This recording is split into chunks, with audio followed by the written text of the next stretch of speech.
Hi there, and welcome to another episode of Chat EbT. I'm your host, Mohamed Ebrahim Tayob. Now, as I mentioned previously, the topic of mental health and mental well-being is something that I really find near and dear to my heart. And today we continue that discussion as I have with me my guest, an occupational therapist, Tasneem Abrahams. Tasneem, thank you so much for being with us today. No, it's my pleasure. Thank you for having me. No, it's our pleasure.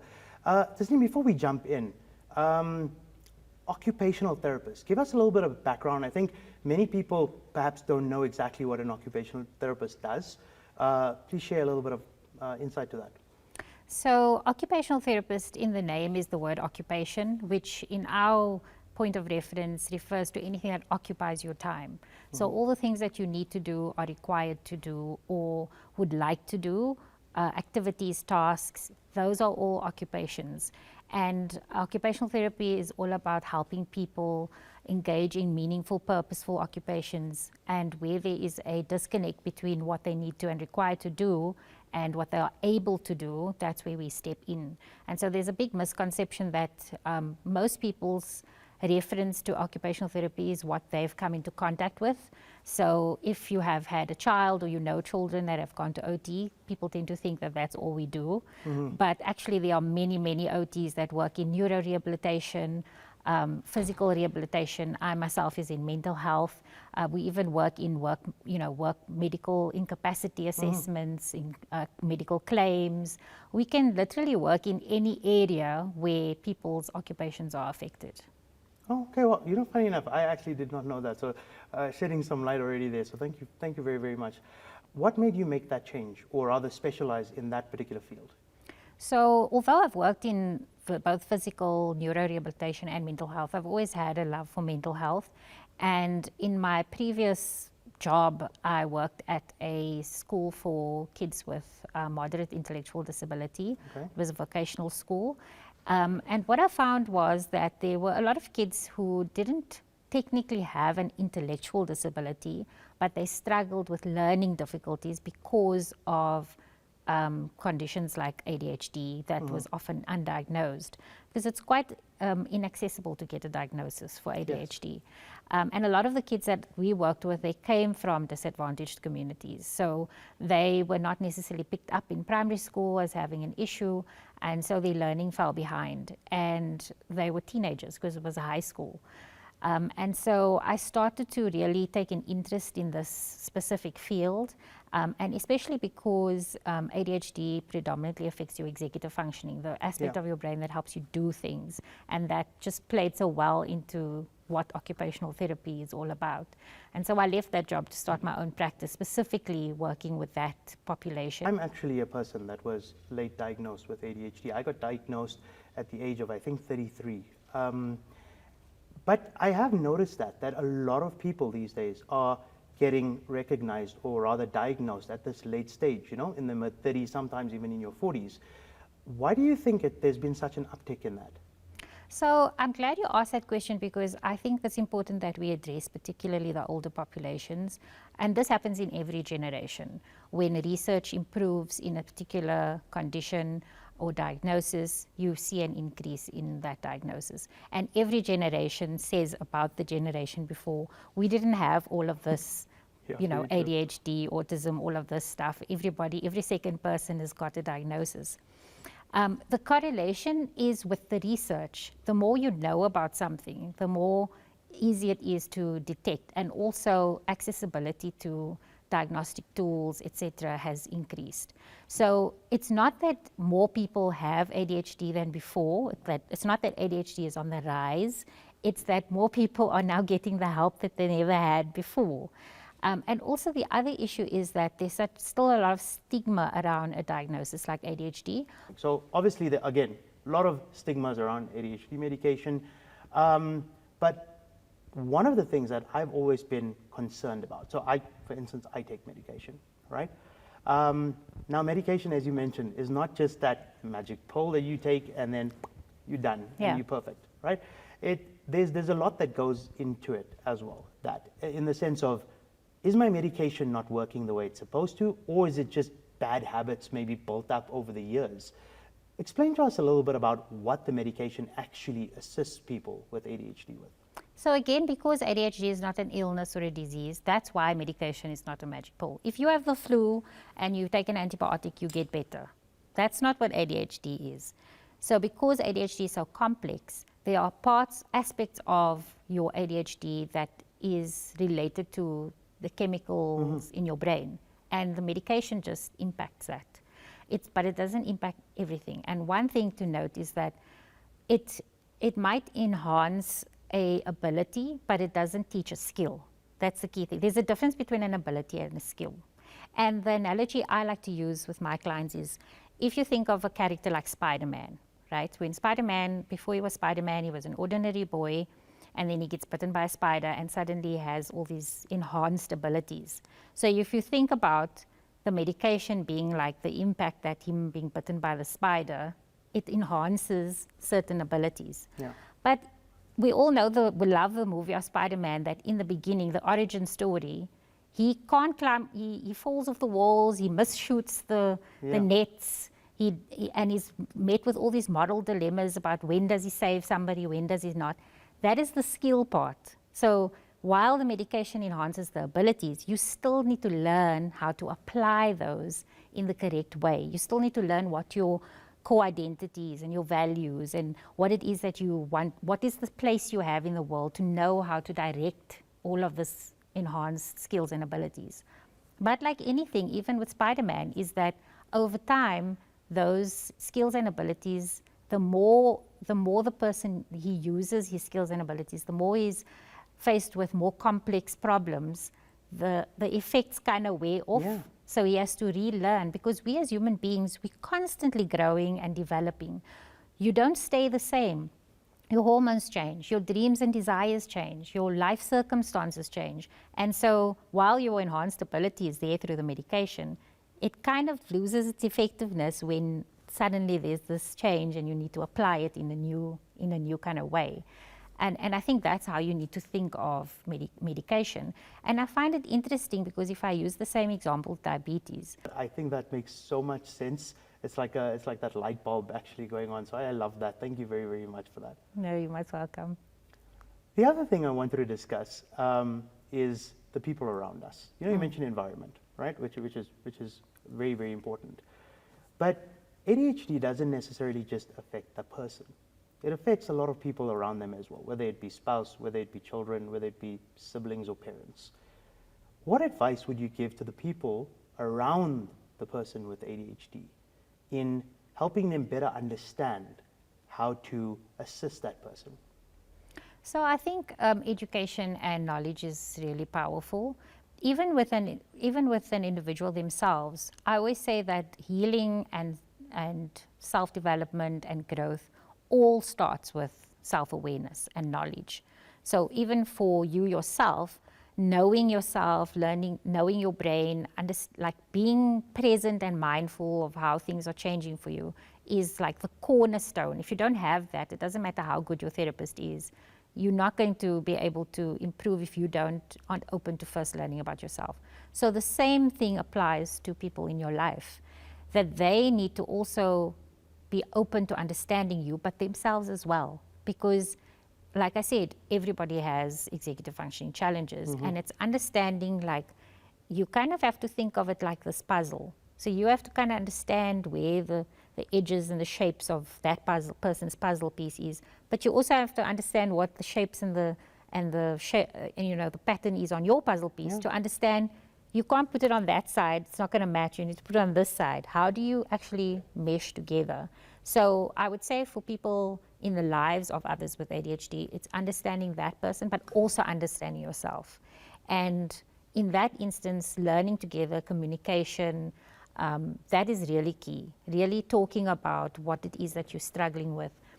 I'll give an example. In one of the assessments that I sometimes do with some clients is a sensory profile, where we look at what is the thresholds of this, what do you tend to be hypersensitive or not notice as much in terms of your sensory environment. And if you look at if one person is hypersensitive to sound and the partner is sensory seeking in terms of sound, it's not enough for the one person to be aware that, oh, he's just sensitive about sound. They also need to be aware, but I crave sound. But then you need to talk about it together. And so then you can compromise in which circumstances will I be willing to, put the volume down, and in which circumstances will I maybe, you use noise cancelling headphones because you want the sound really loud. But you can't do that if you don't first understand each other and talk about it, and then understand how can we operate together, how can we work together to make this, amenable to all of us. And that's really the key. I'm glad you mentioned, just getting a little bit more knowledge. And I think one adding to that is that the sort of right sort of knowledge. And it's something that I actually realized is there's different techniques that apply to neurotypical people and neurodivergent people.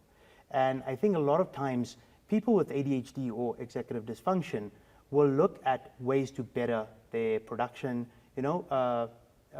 executive function, and actually look at more neurotypical ways and strategies that don't necessarily apply to us. One of my favorite examples is there's that very, very popular book called Eat the Frog. And the sense of that is do the most difficult task first and get it out the way. But actually, I've come to find out that with ADHD people, that is actually not the best route to take. They rather say for ADHD, eat the dessert. So try and do something really easy so that it gets you into that zone and then start attacking the more difficult problems.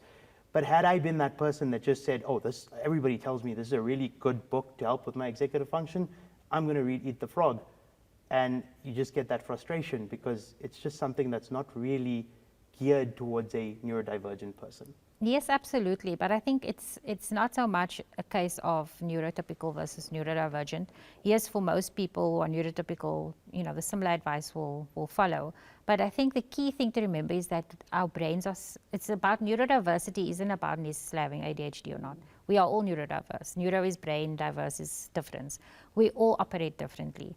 And so when we try to put everybody into the same bracket of how they work, yes, typically with ADHD, because dopamine is one of the, chasing dopamine is one of the key features of ADHD. That is the reason why having, quick wins is so motivating for somebody with ADHD, which makes sense why Eat the Frog doesn't always work. But it's more than that. I think as an OT, I take a very much energy-informed approach. So it's all about looking at how your brain operates and how your energy is impacted, what impacts your energy. So what tends to energize you and what tends to drain you. If you are somebody who is energized by tangible results and seeing things through, and then of course eating the frog is going to be like hell for you, right? Because it's like, I'm never seeing the end product here. I'm end product driven, I'm deadline driven. So then you need to play to your strengths in that way. Whereas if you are the type of person who likes to start projects and has big ideas and you don't really mind so much about the end product, then you need to think, how do you factor that in? So the key thing is you can read all this advice online, but then you need to think about, does this apply to me? How do I actually manage this? So one of the things that I always advise my clients is when you have like a long list of things that you have to do, is to look at that list and identify which of these tasks are deep focus tasks and which of these tasks are quick win tasks. And to then identify what is your energy patterns through a typical day or a typical week. So for example, I just had a client this morning who said, she normally finds like she struggles to get out of bed, but one thing she can force herself out of bed for is to do exercise. So she'll get up and do exercise, and she finds once she does exercise, she's very energetic and she can do a lot. So I asked her, and so what do you typically do in that period straight after? And she's like, no, then I do all my emails and follow up. And I'm like, but those are quick win tasks. So you are wasting a deep focus energy block on things that actually, so later on in the day you have no energy, now you want to write that report. Yeah. That doesn't make sense. Actually, that in her instance, she should eat the frog first because that's her high energy period, and then do the quick win task. And I think that's actually a really great way to look at it because, like you mentioned, you need to sort of tailor things that work best for you. Like there's no sort of one box or one technique that's just going to work for everybody. Yeah. I like what you said about, reading up on this and trying to just gain that knowledge, right? We actually made a joke about this just before we started, about the way AI is taking its place in psychology these days, or therapy these days, rather. A lot of people are doing that. A lot of people are using AI, Chat EbT, to ask their questions and get advice, whether it become depression, or a lot of people with regards to executive function, anxiety, ADHD. I am a little bit hesitant there because I think it goes back to that not everybody fits into that similar box. But also we see AI tends to be very agreeing with everything you say. Tell us a little bit about that. Is there a place for AI in therapy, or is it something that we need to be very, very careful with? Yeah, it's interesting you ask that because I'm actually working on a training for other therapists on AI in healthcare because it is such an important topic. We need to, as therapists and health professionals, we need to keep in the loop because it's inevitable. We can't stop it. It's here already.